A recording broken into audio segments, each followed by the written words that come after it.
How can the biggest dictatorship in the world control a 100% American-made organization and put pressure on them to fire an American citizen? Today I sit down with NBA player Enes Kanter Freedom. After playing 11 seasons, his career abruptly ended when he made headlines speaking out about human rights abuses in China. They are pretty much trying to invade America from the inside because they know they're not strong enough to invade America from the outside. Freedom tells me all about what made him the man he is today. He grew up in Turkey under a repressive regime and was ultimately forced to choose between family and principle. They sent police to my house in Turkey and they raided the whole house and they took every electronics away. They wanted to see if I am still in contact with my family or not. They put my name on Interpol list. I am pretty much an international criminal. This is American Thought Leaders, and I'm Jekielek. Enes Kanter Freedom, such a pleasure to have you on American Thought Leaders. Of course, thank you for having me.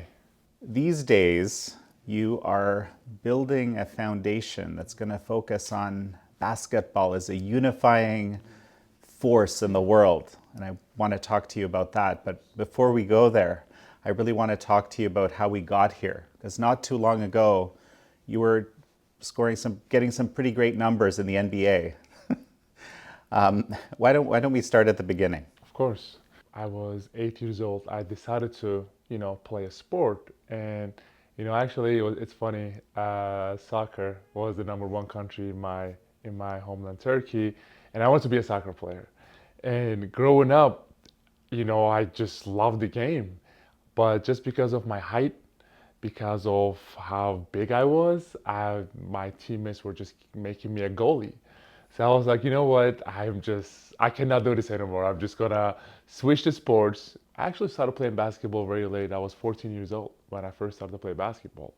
5 years later, I became an NBA player when I was 19. The important thing for me was, obviously, in Turkey, you either have to pick education or sports. You cannot really do both. My family actually wanted me to come to America. They wanted me to play basketball and get my education at the same time. I'm glad that I made that choice because, I went to high school here, I went to college, and I played 11 beautiful years in NBA. It's a very different reality in Turkey. This is something that you talk about, and you have been basically quite vocal about issues you see in many places around the world, but it started there. Well, till my second year in NBA, I really didn't care about anything but just playing basketball, having fun with my teammates, and pretty much it was it. That was my whole life. And then back in 2013, it was my third year in the league. There was a big corruption scandal happening in Turkey. President Erdogan and some of his family members were involved in it. I was following the news. After he got caught, he was going around and putting innocent people in jail. Journalists, prosecutors, judges, and people who owns media outlets. And then after that, he started to go around and shutting down media outlets. So as an NBA player, I wasn't even educated about the situation. So I just put a tweet out there. Because of the NBA platform, it became a conversation in the United States, in Turkey, and in many other countries around the world. And I was like, even one simple tweet can affect this much. I was like, from now on, I'm going to start to, educate myself and study about what's going on. So I remember after that moment, going forward, my teammates were going out, having fun, going out to clubs and bars, whatever. So I was going back to my house. I started to study. I was studying the things that are happening between America and Turkey, what's happening in the Middle East, the politic, structure in Turkey and stuff. The more I studied, the more I realized I need to talk about these issues. So I end up writing op-eds to one of the biggest, newspapers in the world. I started to give interviews. I started to, sit down and meet with some people and stuff. So the things that are happening in my country, I was very vocal about it because it's human rights. I never talk about politics side of my country or anywhere in the world. I really try to avoid that. I'm going to do a little bit of a segue here because there is this view, and actually it's a view quite popular here, and it's certainly the view in communist China, which is relevant to our discussion, that anything you do is political. Anything you do, everything you do is Yeah. politics, right? So how do you think about it? How do you square that away? So, if you look at all my interviews, if you look at everything that I've ever talked about, if you look at, all my op-eds that I wrote, every word of it, even in these dictatorships, I never talk about politics. I have never said, okay, um, we should vote for this guy, we should take him out, whatever. I say this regime needs to go because they're violating, so many, I guess, human rights violations. There is no freedom of speech, religion, expression, movement, protest. And because human rights, when you say human rights, that is the one thing that is going to connect both sides, right and left. That's what I'm hoping.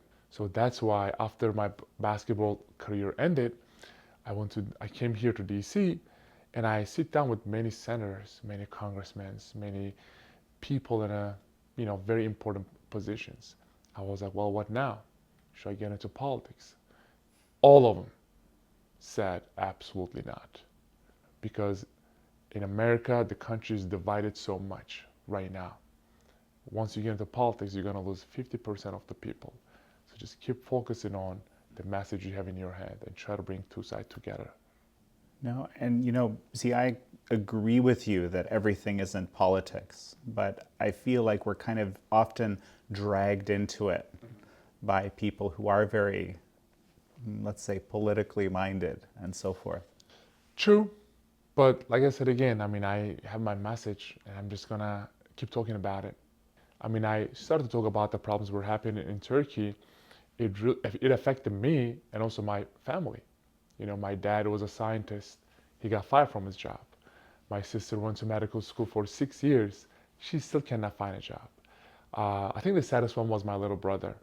He was 12 years old and he wanted to be like his big brother, play in NBA one day, represent his country, represent his family, does something he loved. But he was getting kicked out in every team because of the same last name.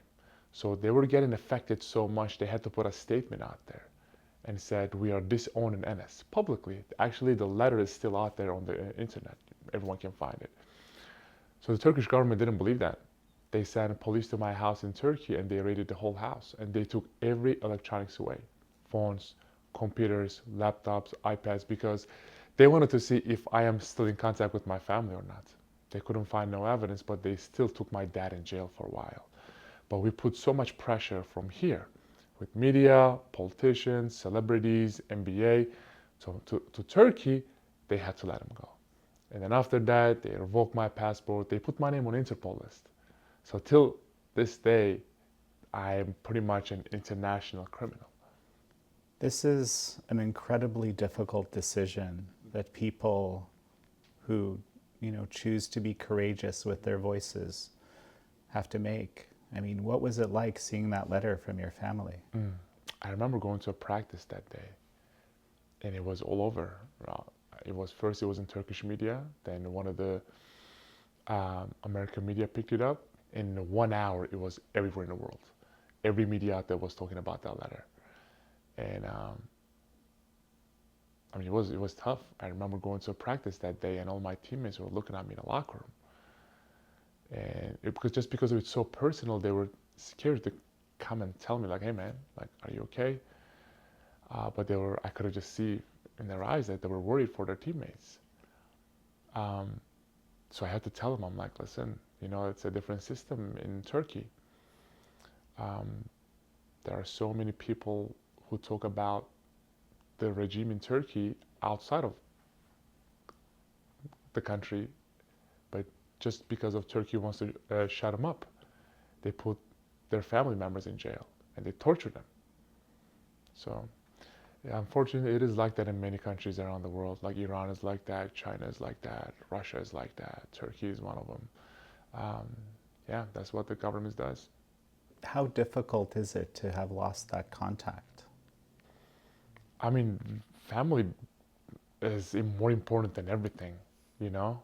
That's your mom, that's your dad, that's your siblings that you grew up in, you know? Um, it was very tough. I have not seen them almost 10 years now. It's been almost 10 years. And just because of the Turkish government listen everything, the phone numbers, they track down IP numbers, they are doing whatever they can to just make their life miserable. Um, they're not even allowed to leave Turkey. They took their passport away. So they said, oh, you're not allowed to leave the country.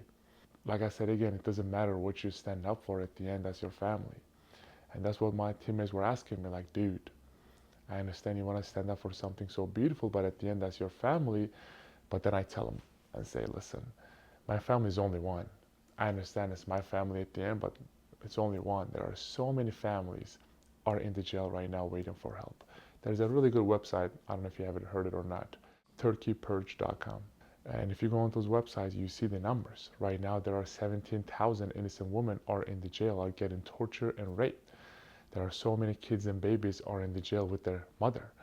And there are so many academics and professors or whatever lost their jobs. So many media outlets has been shut down. So, and now I have a power to actually, put a lot of pressure on it and just release people or change it, I do work with a lot of people in DC, so they've been helping me a lot. And we're going to be talking about China shortly. And, that's the country I'm most familiar with. And these types of impossible decisions that we're talking about right now are something that people have to make. And, we have a mutual friend, Anastasia Lin, who experienced very similar situation when she did her activism as Miss World Canada. So you mentioned that your career in the NBA ended, but I think officially you're still in the NBA, So right? I am official. Well, just because of I did not announce my retirement, which I am not going to till I 50, 60, whatever. Because whenever I do an interview, whenever I go on the shows, when people call me former NBA player, I stop the interview and I fix it. I said, listen, I'm not a former NBA player, because that's what destroys the NBA. NBA is like, you know what? Once he declares his retirement, then it's like, okay, we know 100% that he's not gonna try to play for any of the teams he can. But right now, still working out, still in good shape, 30 years old, healthy, and I can start in many teams out there, So I'm like, I'm not announcing it. Let's go back to how you started thinking about China now, because we understand, it seems pretty clear why you're thinking a lot about the reality in Turkey, but what turned you on to the reality in China? So the last 10 years, I talk about the problems were happening in Turkey. Just last summer, I'm doing a basketball camp in New York. I had an amazing basketball camp with this congressman, Hakeem Jeffries. So after the basketball camp, we are taking pictures.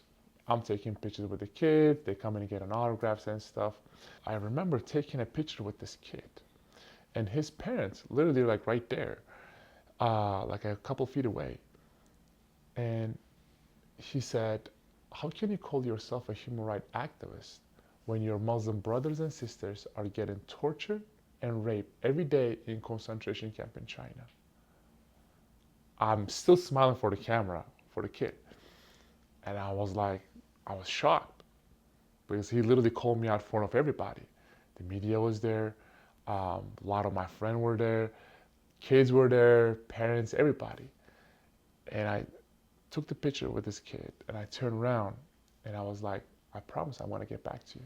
You didn't know about this at the time. I was hearing it, but just because I focused on Turkey so much, because obviously my plate was so full, my family was there, I was trying to get them out of there, my friends, my neighbors, so I really focused on Turkey. So that day I canceled everything. I went back to my hotel. I started to study about what's going on. The more I studied, the more I was ashamed with myself. I was like, I cannot believe the last 10 years I was just focusing on one dictatorship. Once you're going to talk about some of the important issues around the world, you have to know if they are facts or not, if they are fake news or real news. So I called my manager that night. I was like, I need you to find me a concentration camp survivor. So he found one. It was a lady. So we sit down and we had 1 hour conversation. She was telling me about all the torture methods. She was telling me about the gang raping. She was telling me about organ harvesting, forced sterilization, and abortion, actually how many people are in there, she told me, and actually how many people are getting killed in those concentration camps.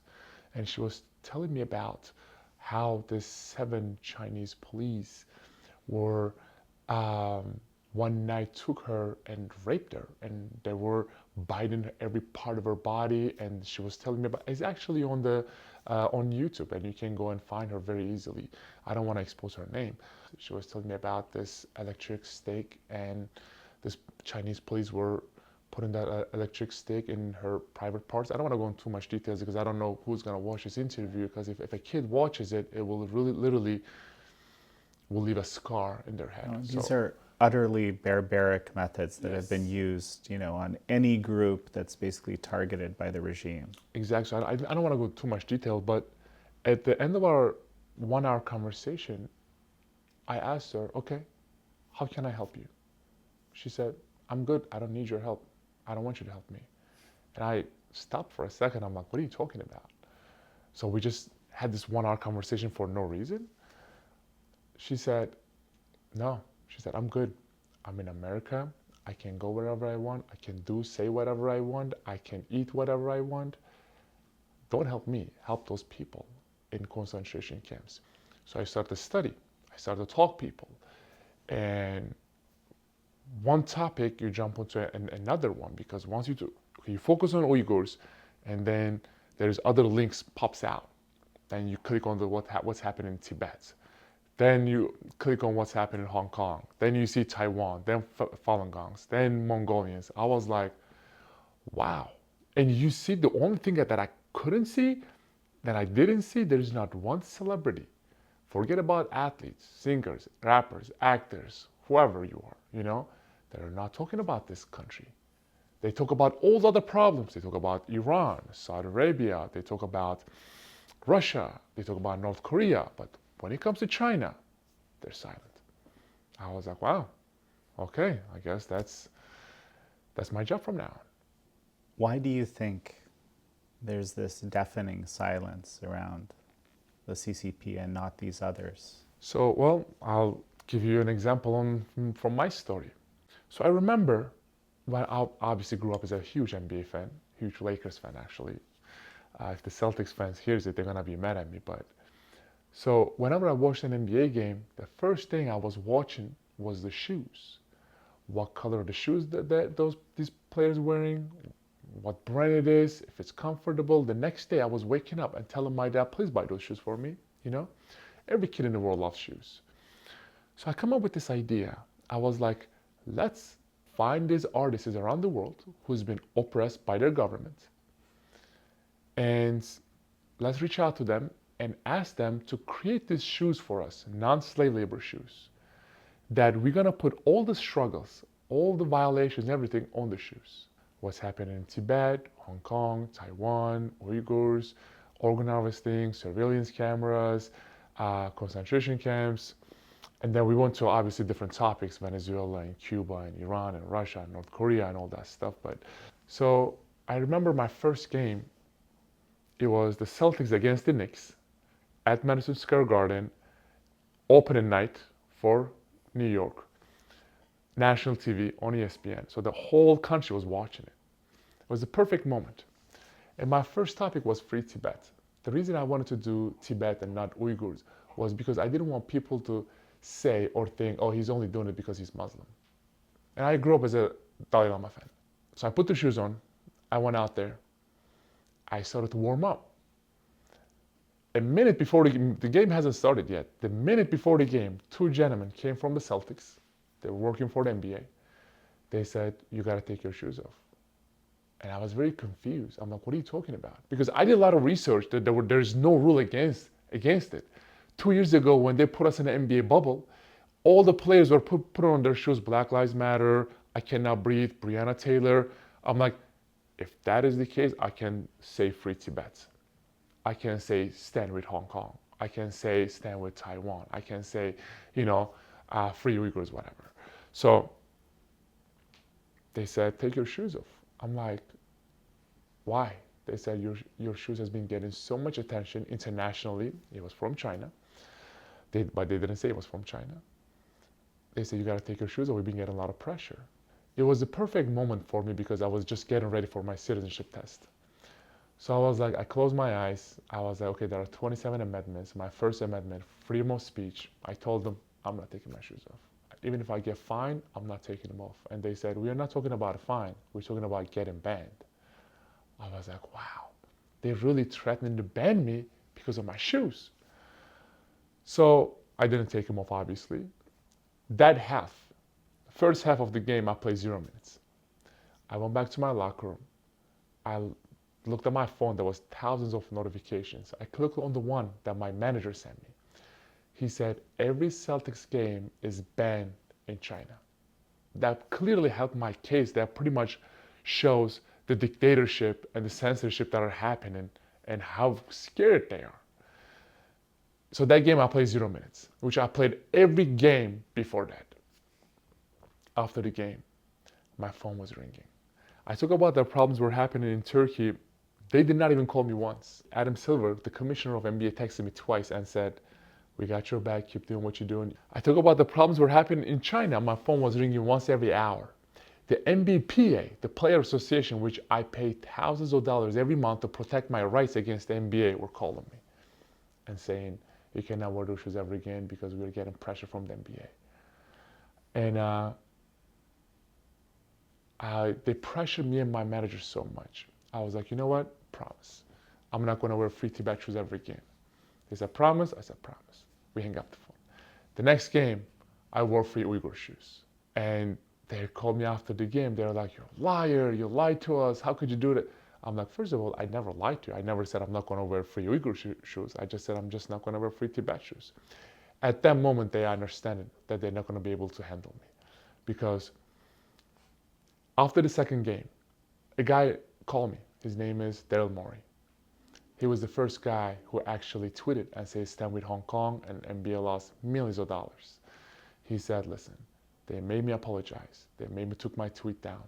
They made me say, sorry, you don't apologize. You keep doing what you're doing. I was like, wow, this is crazy. After the first game, after the Tibet game, one of my teammates walked up to me and said, you know, this is your last year in NBA, right? Have fun with it, enjoy, but if you say anything against China, you're not going to be in the league ever again. So just, I hope you win a championship, but this is your last year. I know you've told this story a number of times. It's still unbelievable to me, the soft power that the Chinese regime exercises, you know, even with such a prominent, you know, massive, iconic organization in America. That was the one thing that really was driving me crazy. The biggest dictatorship in the world can control 100% American-made organization, put pressure on them to fire an American citizen. But the more I talk to some people, the more I have done research, I was like, NBA is not the only one. You see Hollywood, you see big techs, you see academias, you see Wall Street, you see Congress and local Congresses. They are pretty much trying to invade America from the inside because they know they're not strong enough to invade America from the outside. So by buying these people, organizations, companies, right, they're pretty much, you know, trying to destroy America from the inside. And people are letting them because they are bowing down to money, they are bowing down to power. And the more I researched, I was like, America is not the only one. You see all the other Muslim countries around the world, right? All the Muslim leaders. When it comes to any other issues that is happening to the Islam or Muslims around the world, these leaders, these sheikhs, these presidents or dictators, whatever, comes out and say, it's wrong. What's happening to the Muslims are wrong. But when it comes to Muslims in China, Uyghurs, they're silent. Why? Because of the economy. Why? Because of they're scared of China, what China could do to them, you know? So that I was like, keep seeing this hypocrisy. And I think that one thing that made me really sad was my teammates. I was very disappointed. I told them what Nike is doing. I was like, listen, in America, Nike is beautiful. Nike stands with Black Lives Matter, no Asian hate, LGBTQ community, Latino community. But when it comes to China, I'm sure you guys know about the slave laborers and sweatshops. They cannot say a word about it in that country, or they will lose billions of dollars. That's hypocrisy. It was the perfect moment for me because it was just right before the Beijing Olympics. So I literally try to reach out to everyone. Not just forget about NBA, NFL, MLB, MLS, NHL. Forget about America. I try to reach out to Olympians. I try to reach out to other country athletes in other countries, including my teammates. They said, "Listen, I think what you're doing is so amazing, so inspirational. You're sacrificing a lot. We love you, we support you, but we just cannot do it out loud." I asked them why.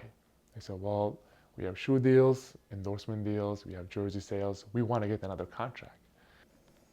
Well, what do you think would have happened if the NBA decided to stand with you? So the thing is, more people watch NBA games in China last year than American population. I believe around 450 million people watch NBA games in China. So Chinese government cannot just ban all NBA in China. It's a bluff, and NBA is biting it. If not only me, but if a couple players join me, it would have become a movement.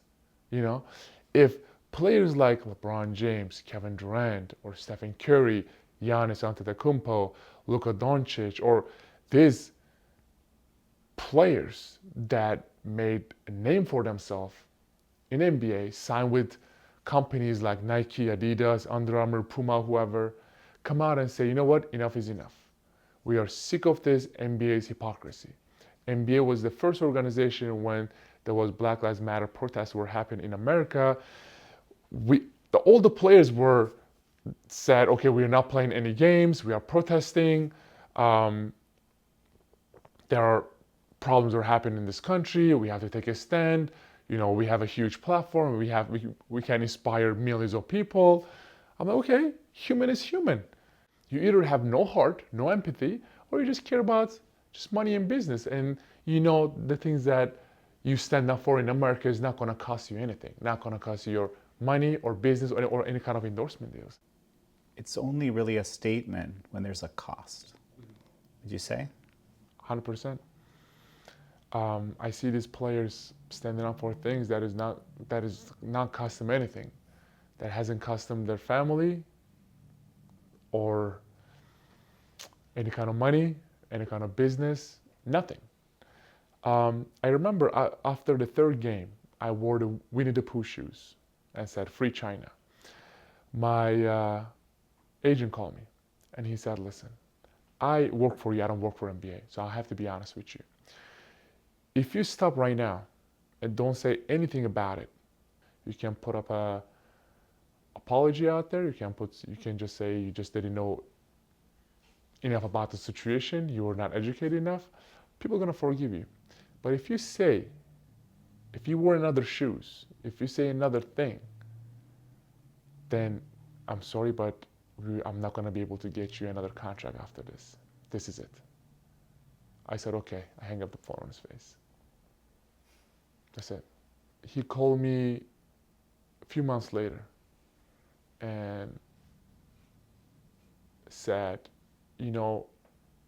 "This is your last year, and around estimated amount of money that you lost is around 45 to 50 million dollars because you just turned 30, and if I could have played another 6 years in the league and signed like around 6 or 7 million a year, that's with endorsement deals that I could have get with commercials, blah blah. It's pretty much around like 45 to 50 million dollars." I was like, well, I think this is bigger than that $50 million that they could have offered me. If I really wanted that money, then I could have just be cool with the Turkish government and play in every commercial possible. And I could have made close to $100 million from the Turkish government, but I didn't. So money comes and goes, man. There are players in the league become a billionaire, like LeBron James.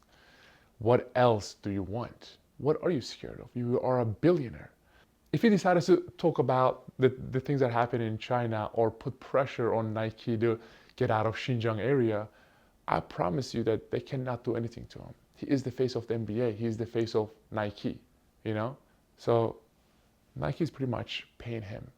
And he made, I think they signed him like a lifetime contract and gave him $1 billion to shut him up for the things that happen in China, and he took it. You know, I see this scenario that you're talking about playing out and again and in different formats. Like, for example, you know, right now what everyone's buzzing about is Twitter, right? There's, you know, a lot of steps being taken to foster free speech on Twitter. And of course, we know that Elon Musk does have some exposure to China. We don't necessarily need to talk about that. We could if you want. But the point is that there's all these companies that have basically said, oh, we're not going to advertise on Twitter. But guess where they're doing business? It's not just China, Exactly. It's actually many other countries. You know what's so funny? I'll tell you this, and I want you to, and whoever is watching this, I want them to think about this. When the war happened in Ukraine, all these companies, CEOs, organizations, and even some of the athletes, players, or actors, whoever, were standing up for Ukraine, which I am for. But then one night, right before I go to sleep, I was like, if China, God forbid, happened to attack Taiwan, how many of these companies, organizations, CEOs, people will stand with Taiwan? All my Boston Celtics coaches went to a game with the Ukraine pin on their chest. If China ever attacks Taiwan, would you go out there with a Taiwanese flag on your chest? 0% chance. Zero. That is the hypocrisy. That is the one thing that kills me inside, because they really do not care. I promise you. Actually, a crazy story. When I was 9 years old, I lived in the east side of Turkey where it wasn't that, in a city where it wasn't that educated, the city called Van, V-A-N. And if you're a politician in Turkey, the first thing you do, you attack America, you attack Israel. And because the base is just so uneducated, all they do is just see that propaganda on TV and they're like, wow, look at our leader. He's standing up tall against America, he's standing up tall against Israel, so let's vote for him. So if you're a politician, if you want to get elected again, you attack America and Israel. So I remember one day I went downstairs from my apartment to play with my friends, who are not even teenagers. They were 9 years old, 10 years old. They were burning American flags. They were burning Israeli flags. They were breaking crosses. They said American people are evil, Jewish people are the most horrible people in the world, and we got to do whatever we can to just boycott them or protest them. They give me a flag to burn it. I was like, I got so scared. I threw the flag down. I ran upstairs to my mom. I was like, Mom, what do I do? She said, I'm not going to tell you what to do, but do not hate anyone before you meet him. And 8 years later, I came to America for the first time when I was 17 years old. When I landed, I was just like, didn't know what to expect. One of my friends invited me to a dinner. It was Thanksgiving and Shabbat dinner. They were Jewish, but they were celebrating Thanksgiving at the same time. So before I went to her house, I called one of my Turkish friends who lives in America. I was like, listen, if you don't hear from me for the next 2 hours, call the police. This is exactly what I said, because I just didn't know think about this. The last 17 years, you grew up in this propaganda. I went to their house. It was like a mixture of like Shabbat and Thanksgiving dinner together. So it was a very beautiful moment for me. They prayed first, they blessed the bread, and then they were cutting turkey and stuff. And I'm like, this is like one of the most warmest dinner that I have. And then I started to think, I'm like, like, are they trying to brainwash me? Like, what's going on here? And then I left the dinner and I came home. I was so sad because I know that there are millions of kids in the Middle East are growing up anti-Semitic, anti-West, anti-American, anti-Christian because of their leader. We have to do something to change it. You recently traveled to Israel. Tell me about that. So one of my friends, when I was playing for Boston Celtics, he was the consul general of Israel in Boston. So he invited me to Holocaust Remembrance Day, and I went. So me and him sitting down, having conversations, he was trying to explain me things and stuff. One of the lady, I think she was, I believe, over maybe 90 years old. She came with a wheelchair, and she looked up. She was looking at me. She was like, "I've never seen a Jew this tall before."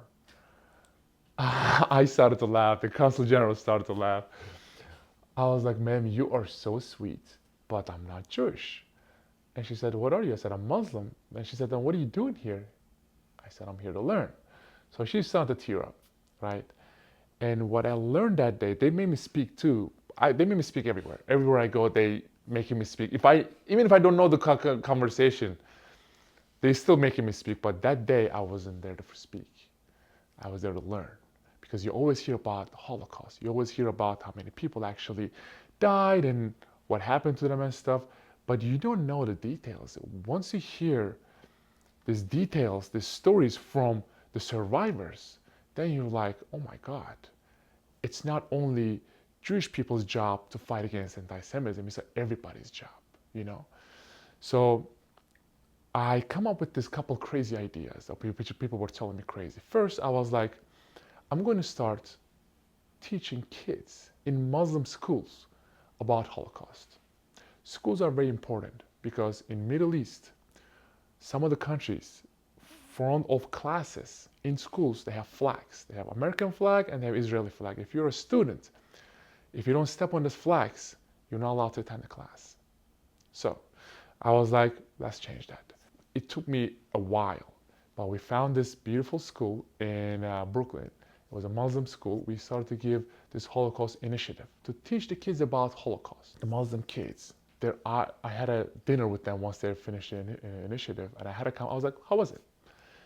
Some of the things that they said warmed my heart so much. The second thing was, as a Muslim athlete, I was like, I'm going to take a trip to Israel. We always hear about what's happening between Palestine and Israel and stuff. I was like, I'm going to go. And I'm going to use basketball as a tool to bring two sides together. We organized a basketball camp. It was Muslims, Jews, Christians, Druzis, and Palestinians and Israelis.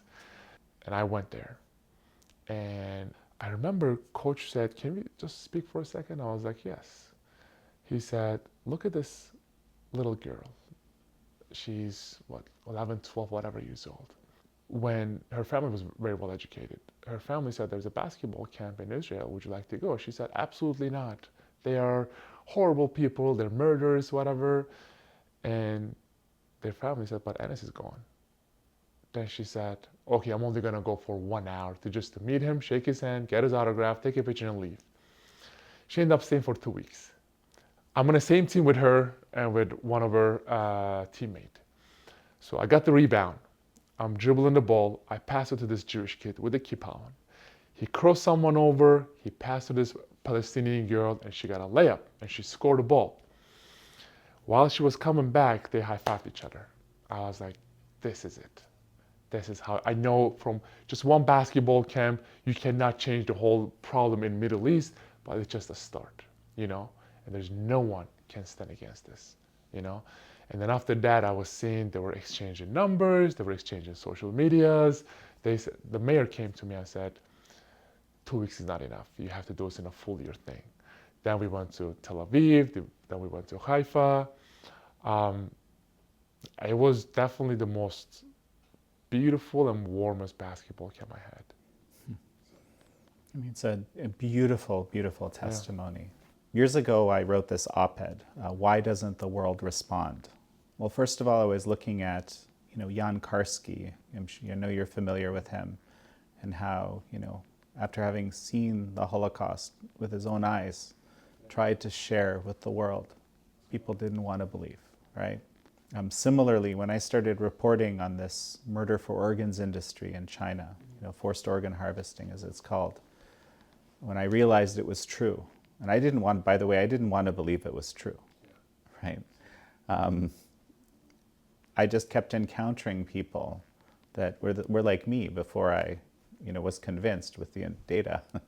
So, how often do you encounter people when you talk about these issues that say, "That's not happening. You've been brainwashed, Enes"? Some of my teammates or some people in different organizations, different athletes, and said, "Dude, stop exaggerating. That cannot be happening." You know, there's no even some people said there's no even concentration camps. They're just education centers. I cannot believe these people are still thinking that there's no concentration camps, Tibetans live in peace, or Hong Kong is not under pressure, China is not trying to invade Taiwan. How blind can you be to not seeing what's going on, I think the best way to do it is making them sit down with a survivor, with a Tibetan monk, or with a concentration camp survivor, with a Hong Konger activist, or the Hong Konger protester, or just someone from Taiwan, inside of Taiwan. Making them have an empathy is the most important thing. Everyone carries a heart. We're talking about how much influence the Chinese Communist Party here has. And one thing that both, I've been talking about a lot on the show here, and also I noticed you've been talking about, is the influence of TikTok in America. So, tell me what your thoughts are about TikTok. So, I do have a TikTok account. I'm going to explain why I actually got one.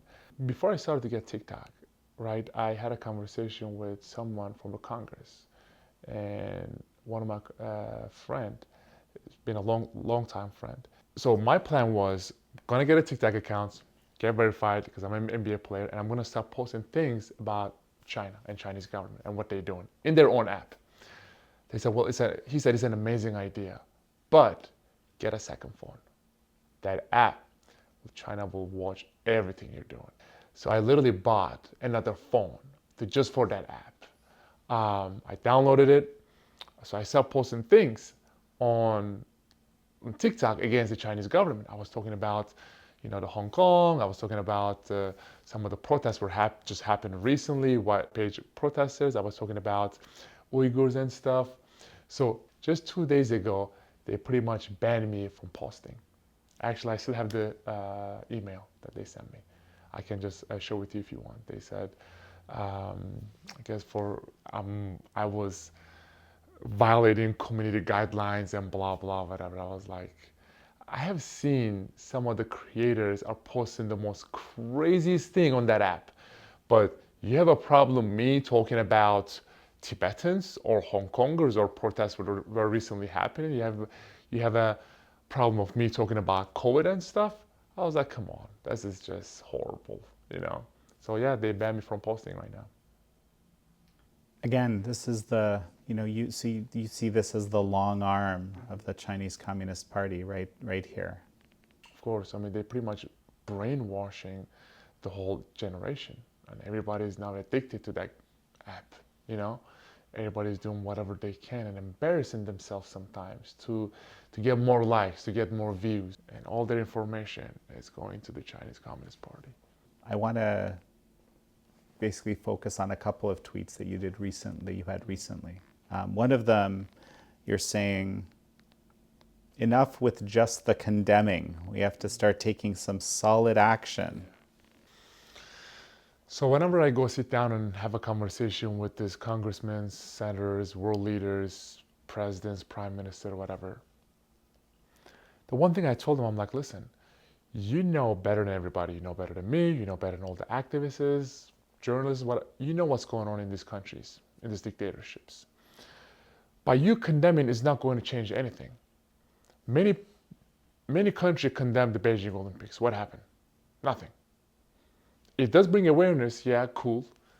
But bringing awareness is not enough anymore. That's why I was so frustrated with all these countries.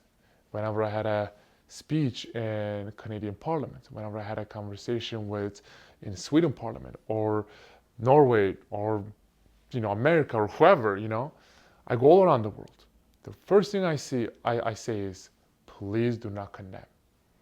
If you're gonna condemn, then I don't want to waste my time talking to you. So that's why I was like, okay, what can we do to bring some real change, solid actions?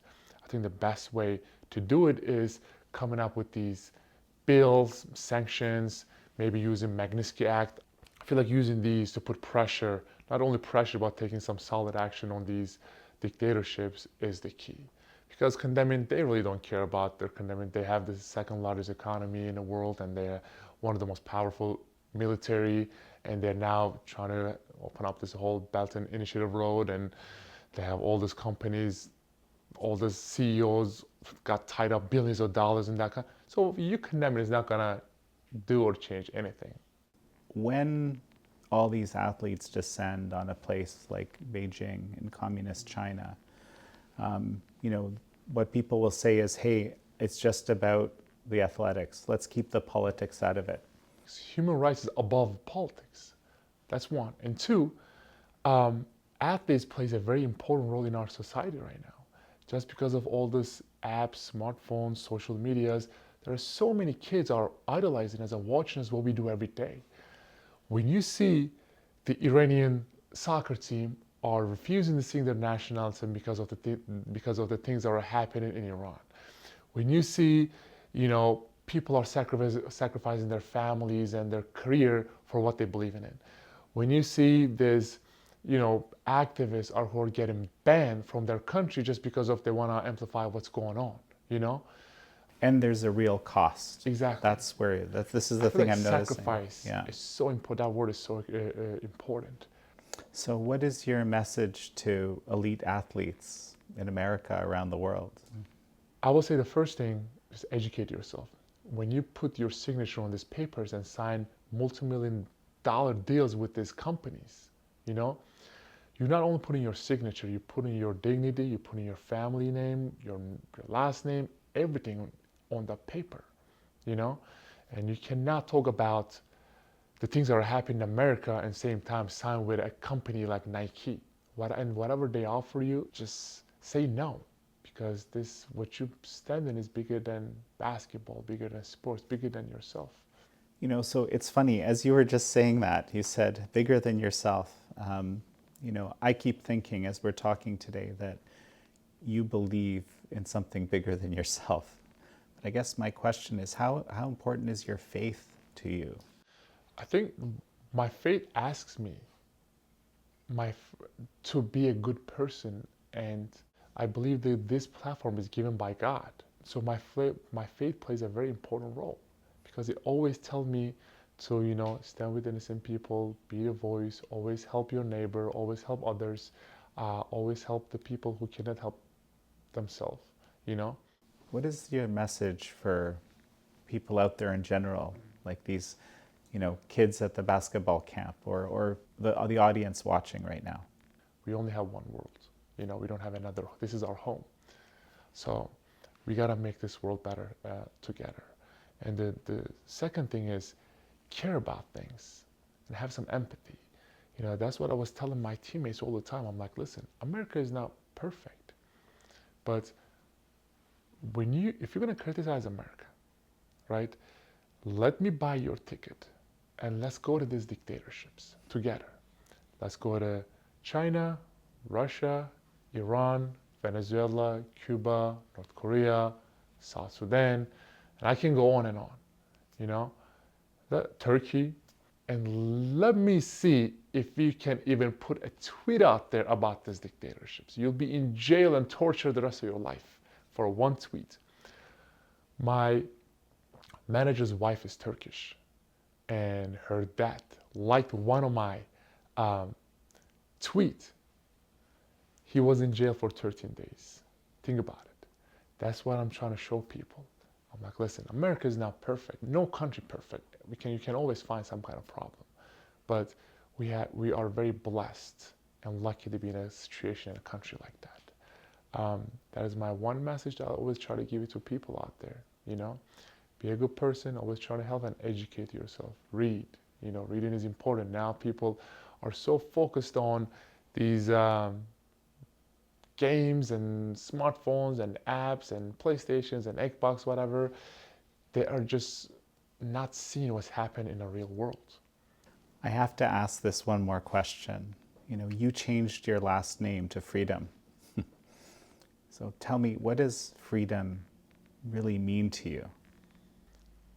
Freedom, after air, water, and food, I think the freedom is like the most important thing that human being can have. I remember coming to America for the first time back in 2009. I had a practice with my teammates, and right after the practice, we were all sitting down in a locker room, we're just looking at our phone. One of my teammates posted something on Facebook, and he was criticizing the president of America. And I was like, I immediately turned around, I'm like, dude, what are you doing? And he said, what happened? He said, I was like, well, I saw your post. He said, okay. I was like, well, you might be in jail tomorrow.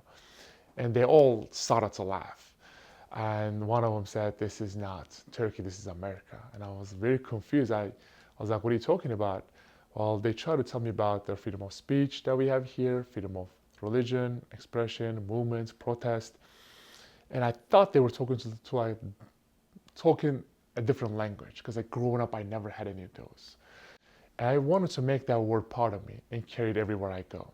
Put that behind my jersey and literally just go out there and play basketball, because every arena I go to, there are thousands of kids who are watching, and millions of kids around the world watching that game. Seeing that freedom and researching that name, why did I take that name, was very important for me. Now every time I walk on the street and people screams behind me and say freedom, and that is so beautiful. I absolutely love that. I have one final question for you. There's a lot of people in this country who are concerned that some of these freedoms are being reduced if we're not careful. When I was growing up, obviously Turkey wasn't the best country, but we still had some freedom till Erdogan took to office. It wasn't the best, but we still had a little freedom. And people literally didn't care. They just thought that, hey, the economy is good, my pocket is full, so I'm good. Why would I care about the things that are happening in my country? My pocket is full, economy is okay, not the best, but okay, so we're good. The year goes on, things got worse and worse and worse, and now $1 is like almost 19 Turkish lira. Economy is going bad, people have no freedom, things start to get really horrible. There's been so many terrorist attacks, and Turkey is now considered as a dictatorship, because Erdogan is now, it's actually a fact, it's all over the internet. Erdogan is now helping these terrorist groups in Middle East. So Turkey is becoming this terrorist country, unfortunately, because of our leaders. So if we don't educate ourselves in this, I'm not saying America is ever going to be turned to be like Turkey, but you never know. No one ever thought that Turkey is going to become like what is now, because Turkey was this modern Muslim, country, could be the bridge of Islam and West, but now it's impossible. Well, Enes Kanter Freedom, it's such a pleasure to have you on the show. Thank you so much. Thank you for having me. Thank you all for joining Enes Kanter Freedom and me on this episode of American Thought Leaders. I'm your host, Jekielek.